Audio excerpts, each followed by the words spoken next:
Kisah Khalid bin Walid Perang Hunain. Perang Hunain adalah salah satu peristiwa besar dalam sejarah Islam yang terjadi pada tahun 8 Hijriah, tak lama setelah pembebasan Makkah. Ketika Islam semakin kuat, suku Hawazin dan Thaqif merasa terancam, bersekutu untuk menyerang umat Islam. Mereka mengumpulkan pasukan besar berjumlah lebih dari 20.000 orang untuk menghadapi Rasulullah SAW dan para sahabat. Dengan jumlah pasukan yang lebih sedikit, sekitar 12.000 orang, umat Islam tetap maju dengan keyakinan penuh kepada Allah Subhanahu wa Ta'ala.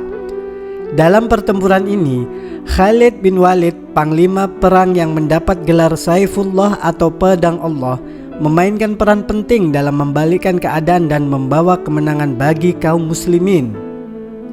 Setelah pembebasan Makkah, banyak suku di Jazirah Arab mulai menerima Islam. Namun suku Hawazin dan Thaqif merasa kekuatan mereka sudah mulai terancam. Mereka adalah suku yang kuat dan memiliki sejarah panjang dalam berperang. Untuk menghalangi kemajuan Islam, mereka membentuk aliansi dan mengumpulkan lebih dari 20.000 pasukan termasuk wanita dan anak-anak yang mereka bawa serta menunjukkan bahwa mereka siap bertempur sampai akhir. Sementara itu, Rasulullah SAW bersama 12.000 pasukan muslim bergerak dari Makkah menuju Hunain. Sebagian besar pasukan ini adalah para sahabat yang telah beriman. Namun ada juga orang-orang Quraisy yang baru masuk Islam yang masih belum teruji kesetiaannya di medan perang. Ketika pasukan muslim memasuki lembah Hunain saat fajar, suasana tampak tenang. Namun tiba-tiba pasukan Hawazin yang telah bersembunyi di perbukitan menyerang dengan hujanan panah dari atas. Serangan mendadak ini membuat sebagian pasukan muslim panik dan terpencar, terutama mereka yang baru masuk Islam. Kekacauan mulai menyebar di barisan muslim. Banyak yang mundur dari medan perang. Meski situasi tampak kritis, Rasulullah SAW tetap teguh di atas untanya, memanggil para sahabat untuk kembali ke medan perang. Dengan suara yang lantang, beliau berseru, "Aku adalah Nabi Allah, tidak ada dusta dalam hal ini. Aku adalah anak Abdul Muthalib."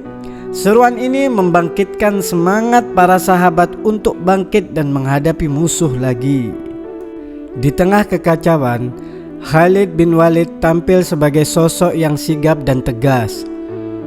Rasulullah SAW memerintahkannya untuk mengatur ulang barisan dan memimpin pasukan dari sayap kanan.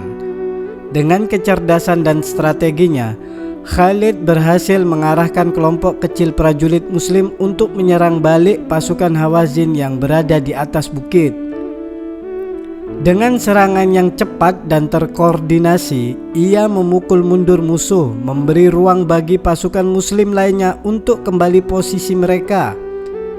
Keberanian dan kepemimpinan Khalid bin Walid menjadi kunci penting dalam membalikkan keadaan, membuat pasukan muslim kembali percaya diri dan melanjutkan perlawanannya. Setelah berhasil mengatur ulang barisan, pasukan muslim yang dipimpin Rasulullah SAW mulai menggempur musuh dengan serangan yang terkoordinasi. Khalid bin Walid memimpin serangan di sayap kanan, sementara pasukan muslim lainnya menyusul dengan kekuatan penuh. Pasukan Hawazin yang awalnya percaya diri dengan jumlah mereka yang besar mulai kehilangan kendali dan mundur dari perbukitan. Banyak dari mereka meninggalkan senjata dan harta benda mereka di medan perang. Dengan izin Allah, kemenangan besar diraih oleh kaum muslimin tanpa pertempuran yang berkepanjangan.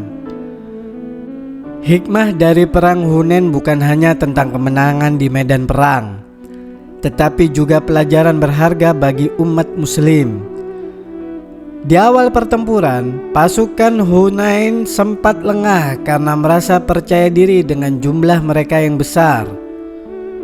Namun Allah Subhanahu wa taala mengajarkan bahwa kemenangan tidak ditentukan oleh jumlah, melainkan oleh keimanan dan tawakal kepadanya. Melalui kepemimpinan Rasulullah sallallahu alaihi wasallam dan keberanian para sahabat seperti Khalid bin Walid, umat Islam kembali bangkit dan meraih kemenangan. Perang Hunain mengingatkan kita bahwa dengan keimanan yang kokoh, kesabaran dan strategi yang tepat, tidak ada tantangan yang tidak bisa dihadapi. Kisah ini diceritakan berdasarkan riwayat sumber terpercaya yang telah diwariskan oleh generasi terdahulu. Namun, kita meyakini bahwa kebenaran sepenuhnya hanya Allah Subhanahu wa taala dan Rasul-Nya yang mengetahui. Semoga kisah ini menjadi pelajaran berharga dan inspirasi bagi kita semua untuk meningkatkan keimanan dan ketakwaan. Wallahu a'lam bishawab. Jangan lupa klik subscribe, like dan notifikasinya. Terima kasih.